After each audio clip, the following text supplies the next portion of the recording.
The envelope was sitting on the counter like it had been waiting for me to fall apart. Light blue, thick paper. My name in her handwriting. The confident loop in the A. The clean slash of the X. Anna. I didn't open it right away. I just stood there, keys in hand, bag still hanging from my shoulder. The fridge hummed louder than usual. The whole apartment felt too quiet, like it had been drained of its color. Then I tore it. 3 sentences.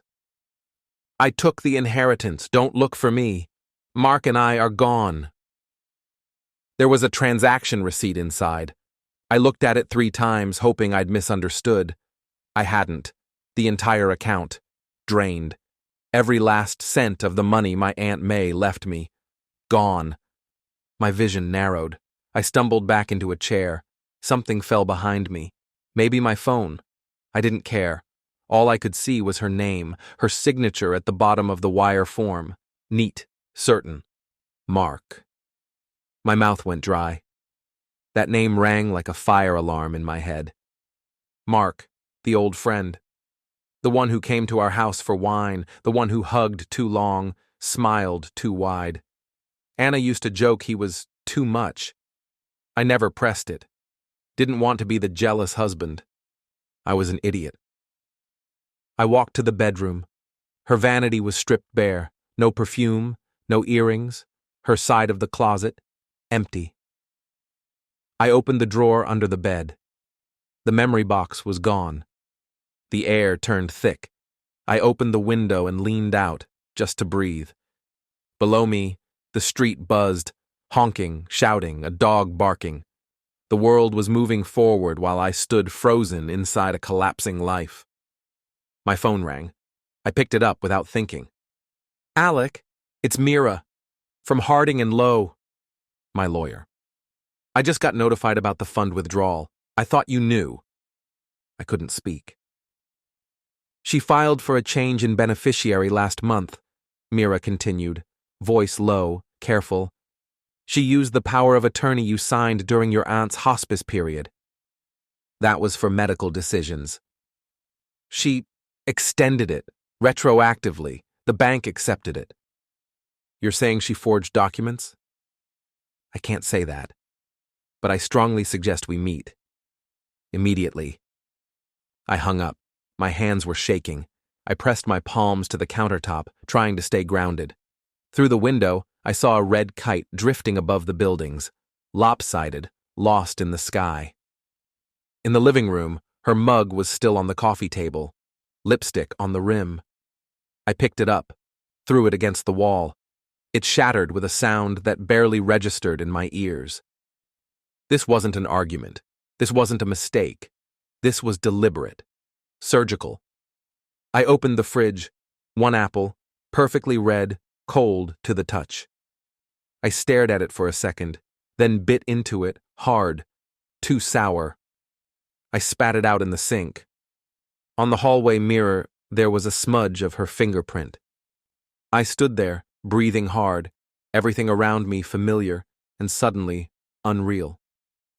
And then I asked the question I should have asked long ago. When did it really begin? The next morning, I woke up on the couch, still in yesterday's clothes, surrounded by the wreckage of a home I no longer recognized. Her mug in pieces, her scent fading from the pillow. The letter was on the floor where I'd dropped it. I didn't pick it up. I stared at the ceiling for a long time, trying to trace the shape of the hole inside me. Anger hadn't come yet. Just this dull, slow pulse of disbelief. I turned on my laptop, logged into the bank. The joint account had been closed. The trust account, emptied. Only one thing left. A single automatic alert she'd forgotten to disable. A hotel reservation. Booked under Mark's name. Checked in 3 days ago. That was in Vermont. They weren't far. I clicked on the link again, not knowing what I was expecting to feel. Fury? Satisfaction? All I felt was numb. A call came through. Mira again. I pulled the bank logs, she said. The requests came in after hours, digital forms, but the authorization was linked to your login. I never logged in from that location. I know. We're building a case. It's not easy. Is she in the city? Number. But her ID pinged in Brattleboro. I closed my eyes. Vermont, mountains, trees. The same place we'd gone 2 years ago, on a quiet weekend trip where she said she wanted to start over. I remembered how she'd held my hand in the car, music playing low, telling me she was proud of me. My gut twisted. I opened her old messages, just to feel something real. But I stopped at one from 3 months ago. Anna, can you send me the file with Aunt May's will? I need it for the tax guy. I had sent it without hesitation. My phone buzzed. Text from an unknown number. No words. Just a photo. Mark and Anna, on a wooden deck, laughing, her arms around his shoulders, a mountain backdrop, a bottle of wine between them. My breath caught. I didn't respond. Instead, I went to the bathroom, looked in the mirror. My face looked older overnight, eyes sunken, mouth tight. I didn't recognize the man staring back. You missed it, I whispered. Flashback. It hit me in a wave. 2 months ago, her phone rang during dinner. She left it face down. Later, in bed, I saw her scrolling quietly, screen turned away from me. Who are you texting? She smiled. Mira. She's going through a divorce. We're talking a lot. I believed her. Another night, she came home late, smelling like tobacco and cologne. Said she'd been with a client. I offered to reheat her food. She wasn't hungry. Now, I saw it clearly. The way she avoided eye contact when I mentioned the fund. The sudden urge to manage our finances. The canceled weekend plans. None of it was random. I paced the living room, heart thudding. Picked up a sweater she'd left behind. Clutched it for too long. Then dropped it. I opened our shared calendar. Looked at all the color-coded entries. One caught my eye. MM Lunch. Recurring every Thursday for 6 weeks. Mark Martin. All this time. I sat back down, staring at the empty space where her shoes used to be. The anger hadn't come yet, but the silence was growing sharper. What had I been looking at and choosing not to see? I started making lists. Not to fix anything. I wasn't that naive yet. Just to see it all laid bare. Times, withdrawals, changes in tone. It felt like an autopsy. I printed emails, bank statements, photos, highlighted overlapping dates. It became a wall of evidence. Somewhere between the yellow lines and red circles, it stopped looking like my marriage and started looking like a crime scene. That's when the anger came. Not loud, not explosive, cold, focused, like the click of a loaded safety. I called Mira. Can we freeze the assets? I asked. There was a pause. Technically, no. They're not in your name anymore, but we could open a civil case. Fraud, coercion, abuse of power. It'll be ugly. Public. Are you ready for that? I'm not looking for revenge, I lied. Just justice. She didn't press. Later that day, I took a walk to clear my head. Ended up at a cafe where Anna and I used to go every Saturday. She always ordered the same thing. Chamomile tea and that ridiculous pistachio croissant. The place hadn't changed. Same glass counter, same barista. He saw me and hesitated. Hey, haven't seen you two in a while? I nodded. Yeah, she's out of town. He looked away too fast. You remember that guy she brought in last month? He said suddenly. Thought it was your brother. I froze. When was this? He scratched his head. Early May? He paid. They sat outside for hours. I thanked him and left without my coffee. Back home, I opened her backup email, the one she used for online shopping, forgotten subscriptions. I knew the password. It hadn't changed. Inside, I found forwarded invoices, hotels, spa appointments, one for a custom ring. From Mark Martin's email, it was inscribed, Start again. I felt the blood drain from my face. I printed it, added it to the wall. Then I did something petty. I logged into our old streaming service, the one still in my name, and changed the password, then deleted all profiles but mine. Their shows, their watch lists, their history, gone. 10 minutes later, I got a message from her. What the hell? I didn't answer, but it made me feel something close to satisfaction, like throwing a pebble through a window you can't afford to smash. That night, I met my friend Owen for a drink. He was an old colleague, practical to a fault. She took everything, I told him. Not just the money, she planned it for months. He whistled. That's surgical.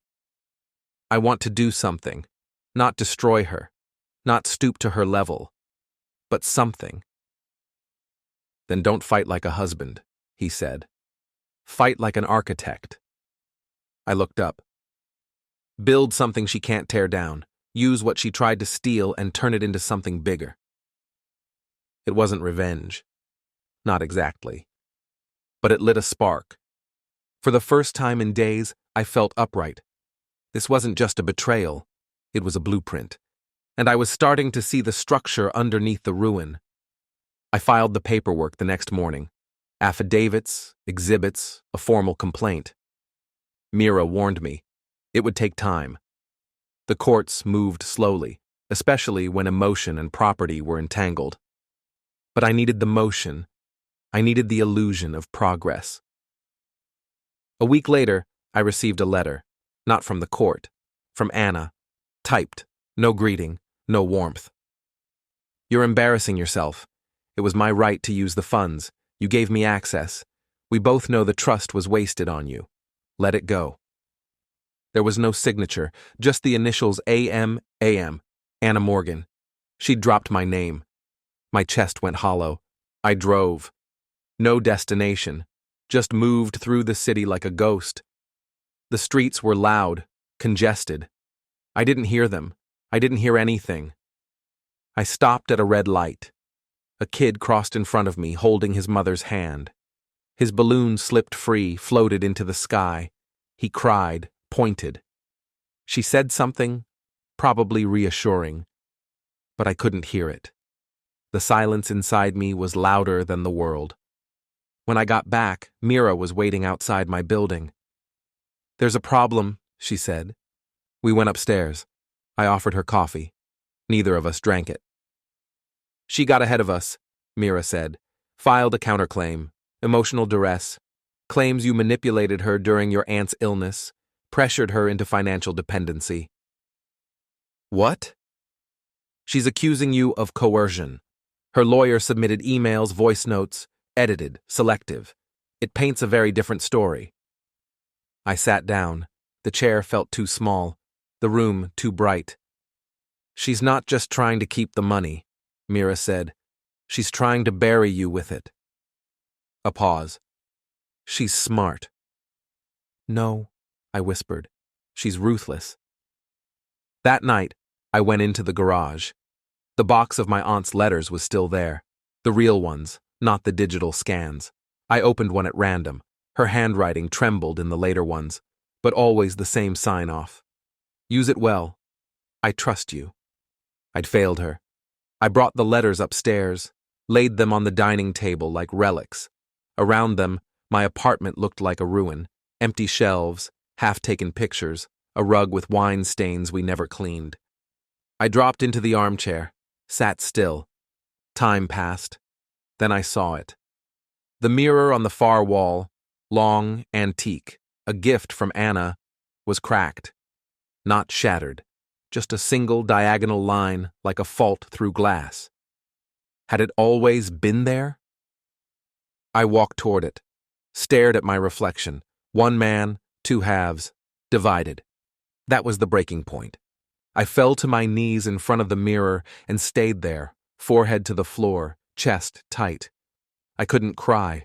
I couldn't scream. Just knelt, like someone at a gravesite. This wasn't about love anymore. It wasn't about betrayal. It was about erasure. She wasn't trying to take my money. She was trying to rewrite my story. And for a moment, I didn't know if I had the strength to stop her. I didn't get up right away. I stayed on the floor until sunrise carved gold lines across the wall. The city stirred outside, distant engines, someone coughing in the hallway, the first tram whining on the tracks. And in that hour between night and morning, something shifted. Not anger, not grief. Clarity. She wanted to erase me, rewrite the story, frame me as weak, manipulative, dependent. A man who couldn't hold his marriage or his money. But if I kept fighting on her terms, I'd prove her right. I stood up, took one of Aunt May's letters, the one she wrote 2 weeks before she died. It ended with, "Build something that outlives you. That's the only way we win." Until now, I thought she meant architecture, but maybe she meant something else. Later that day, I went to Mira's office. "I want to redirect," I told her. She blinked. "What does that mean?" "Use what's left, not to punish her, to protect others." I spread out the files on her desk, everything I had. Transfers, false authorizations, backdated signatures. She exploited a gap. Power of attorney, grief, joint accounts. She's not the only one doing it. There are systems that let it happen. Mira stared at me. "You're thinking bigger." "I'm done thinking small." She leaned back. "Then I'll bring in someone." That's how I met Rachel. Mid-30s. Clinical, sharp, wore a gray suit like it was armor. She was an investigator. Not police, not legal, something between. She worked for a nonprofit targeting financial abuse in caretaking situations. "This happens more than you'd believe," she said, "especially with men. Courts assume they're in control, so when they're exploited, it's invisible." She listened as I laid out the timeline. She took notes. When I showed her the forged login entries, her expression changed. "This could connect," she said. "We've had a pattern of cases. Same bank. Similar digital footprints." I blinked. "You think it's organized?" "Not mafia," she said, "but learned behavior. Techniques shared in online spaces, forums, coaching." She handed me a printout, a screenshot from a private group. A post from 6 months ago. "How to legally reassign funds if your partner is emotionally absent. Look at the author." I did. Username, Morgan22. It was her. She'd been planning this long before Aunt May died, probably before the cancer even came back. My skin went cold. Rachel looked at me. "You could testify. You have digital trails. If this becomes a civil code issue, new law, better safeguards, your story could change more than your life." I didn't answer right away, because something deeper clicked. This wasn't just about reclaiming money. It was about reclaiming narrative. She wanted me forgotten, to be the fool who got robbed and silenced. But I could do the opposite. Turn the wound into a voice. Outside the window, a school bus passed. Kids pressed their faces to the glass. One of them waved. I didn't wave back. But I saw something in their faces. Curiosity, not fear. The idea that stories could be different. Later that night, I opened a new file on my laptop. Title, The May Foundation. Mission, support individuals recovering from relational financial abuse. It was small, just a draft, but it was a start. And I had no intention of letting it end there. The first fundraiser wasn't large, 30 people in a co-working loft in Brooklyn, folding chairs, bad acoustics. But I stood in front of them like it was a courtroom or a battlefield. "Financial abuse doesn't always leave bruises," I said. "Sometimes it leaves a vacuum, one that swallows your name, your dignity, your future." I didn't say Anna's name, didn't need to. The story was enough. I saw people nod, saw one woman in the back wipe her eye. Rachel stood beside me, arms crossed, alert. Owen ran the projector. Mira had offered to help with pro bono legal consults for the cases we'd already started to receive. 1 month, and we already had 8 clients. 8 people whose lives had been gutted, not by crime, but by permission. All legal, all sanctioned, all invisible. That night, after everyone left, I sat alone with Rachel, going over new submissions. She pushed a file toward me. Number 9. You're going to want to read it. The woman's name was Eleanor, 64. Her daughter had power of attorney, 3 accounts drained. Same lawyer as Anna. I looked up. That can't be a coincidence. Rachel smiled grimly. It's not. We're tracking it. And the lawyer? He's been named in 2 pending ethics reviews.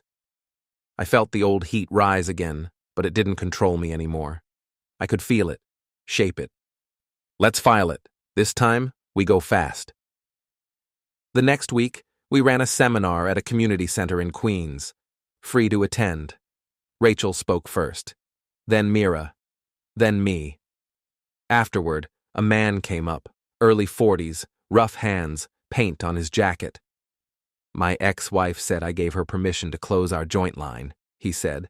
I didn't even know she'd emptied it until the mortgage bounced. I nodded.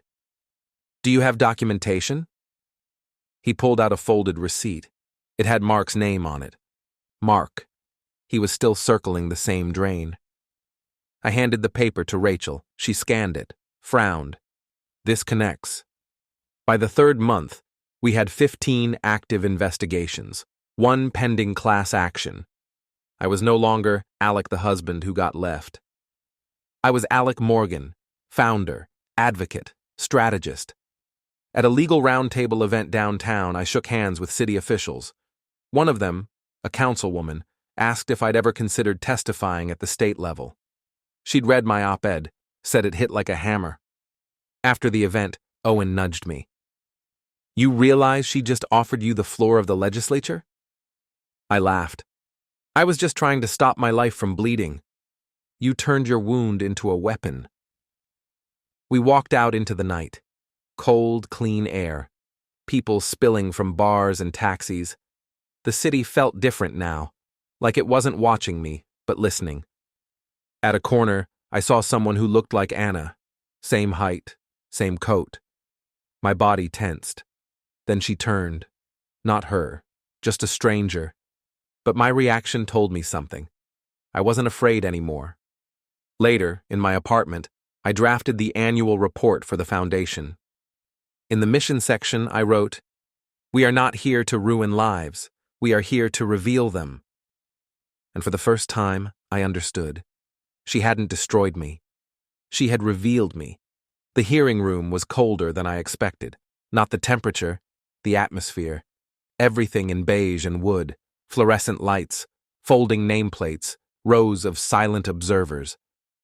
Anna walked in 5 minutes late, Mark just behind her. She wore a cream suit, minimal makeup, hair pulled back in a way that screamed professionalism.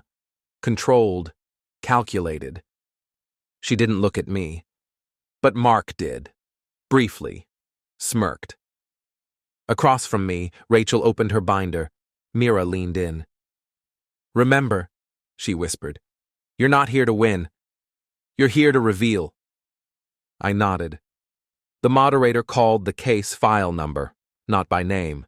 A civil hearing on fraudulent financial activity involving joint powers of attorney. Our nonprofit had submitted 8 supporting testimonies. Mine was just 1. They called me up. I stood, walked slowly to the podium. My heartbeat was steady, not from calm, but from clarity. I had rehearsed this. Not the words, the truth. I was a caregiver, a husband, a trustee of a legacy meant to help others. I didn't look at Anna. I looked at the panel. She used legal tools, not forged, not stolen, but manipulated, and the system allowed it. I laid out the timeline, showed them the documents, the email trails, the submission logs, Anna's post in the financial forum. Then I said calmly, "She didn't break the law. She bent it around me until I disappeared." There was no applause, just pens scribbling, fingers tapping keyboards, but I saw it. One of the panelists, an older woman, blink twice, and press her lips tight. She understood. When I stepped down, Anna rose. "No one coerced him," she said. "He gave me access, trusted me. He's twisting grief into resentment." Mark tried to speak, tried to defend her, frame me as unstable, obsessed. But the panel had the receipts, the timeline, her own words, their own documentation. Their argument collapsed mid-sentence. The moderator interrupted. "This isn't a trial, it's a review. We'll assess whether this pattern warrants policy escalation." That was enough. Outside, reporters waited. Cameras, lights, microphones shoved forward. "Mr. Morgan, is this personal?" I answered, "It was. Now it's public." I didn't wait for more questions. Mark stood on the steps, fuming. Anna stared at her phone, not typing. She finally looked up, right at me. We stood there, eye to eye, 10 feet apart. Nothing between us but air and truth. Her expression didn't crack, but something behind it did. She turned away. I didn't. Later, back in my apartment, I turned off all the lights, sat by the window, watched the street, traffic crawling, people moving, phones glowing in their hands. I didn't feel triumph, just quiet. And I knew I'd never see her again. I got a letter last week, no return address. Inside, a cashier's check, no note, no signature, just a post-it, folded once, stuck to the back. "You used it well." I stood at the kitchen counter, turning the note over in my hands. The window was open. Outside, the city moved like always, indifferent, alive. I didn't cash the check. I didn't frame the note. I burned them both in the sink, watched the flames curl the edges, the ink vanish into smoke. Then I opened my laptop, clicked submit on the final grant application for the year. The fund would cover 12 students, 12 clean starts. I closed the screen, exhaled, and for the first time in months, I didn't look back.